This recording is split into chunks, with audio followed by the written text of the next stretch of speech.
Un conseil pour les jeunes générations? D'impérissable, une bouteille à la mer. Richard Francis Burton, n'attendez d'applaudissements que de vous-même. Vous n'êtes libre que, d'ailleurs c'est ce que dit Burton précisément, il vit le plus noble et il meurt le plus noble, celui qui fait et qui suit ses propres lois. Et cette capacité à avoir son législateur intérieur, et à s'y suivre, à s'y fixer, à ne pas vivre dans les idées des autres, ce qu'avait dit Steve Jobs à ce fameux discours de Stanford. Ce qui est vrai, c'est-à-dire que quand vous vivez dans les dogmes quand vous vivez dans un dogme, vous vivez dans la pensée de quelqu'un d'autre. Nous sommes à une époque où nous avons, pour la plupart, dans le monde riche, un toit. Mais nous n'avons pas encore un toit intellectuel.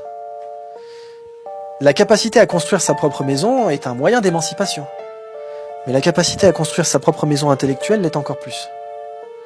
Donc ne vous laissez absolument pas dominer par des modes de pensée ou par des conditionnements. C'est tous les travaux d'Idriss Shah, que j'encourage vivement les internautes à lire. Ne vous laissez pas piloter par le conditionnement. Moi, c'est la première chose que j'ai faite. Et c'est pour ça aujourd'hui que je suis un homme libre.